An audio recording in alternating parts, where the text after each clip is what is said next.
You ever stop and think about where our big ideas come from? Things like democracy or philosophy or even the scientific method? Well, so much of what we call Western civilization wasn't just dreamed up out of thin air. It was actually built from a blueprint, a design drawn up more than 2,000 years ago in ancient Greece. So today, we're going to unpack that very blueprint and see how these ancient ideas are still shaping our world, both the good and the bad. All right, so here's our game plan. We're going to trace this story through 5 key parts. We'll kick things off with their gods and myths, then jump to how a totally new kind of soldier changed everything.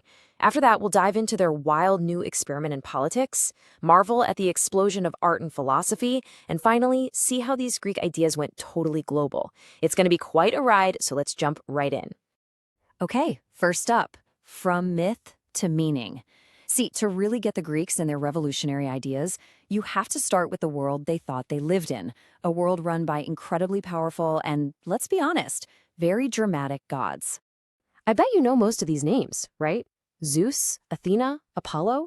But you have to understand, for the ancient Greeks, these weren't just characters in a story. Oh no, the gods of Olympus were real, active forces in their day-to-day lives. A sudden storm? That wasn't just a weather pattern, that was Zeus having a bad day. A flash of inspiration? That wasn't just you, that was a gift from Athena. This divine soap opera was the backdrop for absolutely everything. But then, something truly incredible started to happen. The Greeks began to make this huge shift in their thinking, a move that would literally change the world.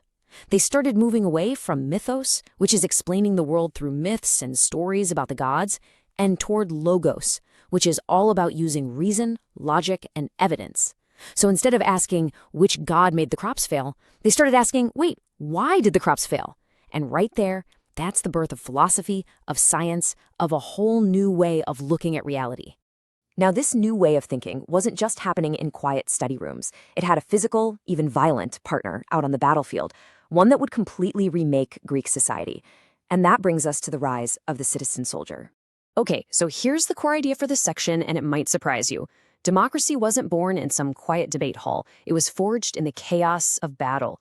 A brand new way of fighting didn't just win wars, it created a whole new kind of society, and it all started with regular people. So look at this. It shows you the before and after. On the left, you've got the old way, heroic combat. Think of Achilles and the Iliad, these superstar aristocrats fighting one-on-one for personal glory. But on the right, that's the future. It's called the phalanx, and this was not about individual heroes. It was a terrifying walking wall of shields and spears, a disciplined machine where the group was everything. This was the Hoplite Revolution, and it was a total game changer. It was made up of citizen soldiers, farmers, craftsmen, guys who had to buy their own gear. And the key piece of tech was the shield. Its design literally forced you to protect the man standing to your left. Just think about that. It created this incredible bond, this deep psychological trust. And all of a sudden, power wasn't just for a few rich elites anymore. It belonged to the regular guys who made up the phalanx. And here's the kicker. When you fight together as equals, shoulder to shoulder, where your life literally depends on the guy next to you, well, pretty soon you start demanding the right to rule together as equals too. This military revolution directly lit the fuse for a political one. It led to the birth of the city-state and this radical new idea called democracy. But, and this is a really, really big but, this shiny new ideal of democracy had a very dark side. It came with a steep price, and membership in this new club was, to put it mildly, exclusive. This was, without a doubt, an unequal democracy. The word itself, demokratia, is beautiful. It literally means rule by the people. It's this amazing concept that was born in Athens, promising a government of the many, not just the powerful few. Which, of course, brings us to the most important question you could ask about their whole system. Who exactly got to be one of the people?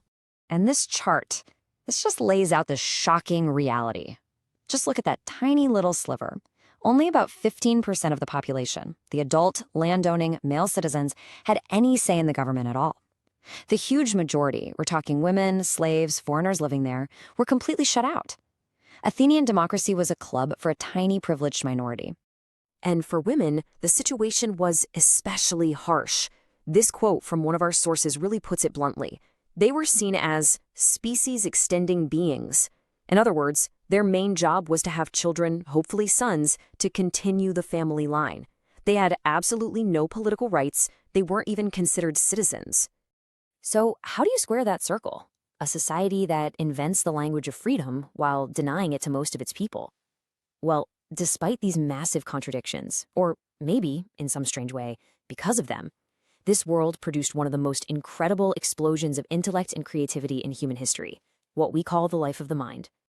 The great Athenian leader Pericles famously called his city a Hellenic school, basically a school for the entire Greek world. And he wasn't kidding. Athens became a total magnet for the smartest, most creative people around. This slide here gives you a sense of the incredible range of stuff they were thinking about. I mean, they started with poetry and myth, but then they just took off. You had thinkers who were basically the first scientists, then guys like Socrates and Plato asking about justice and the ideal society, and then Aristotle, who tried to categorize, well, everything. They questioned it all, from what the stars were made of to how to live a good life, and in doing so, they laid the very foundations of Western thought.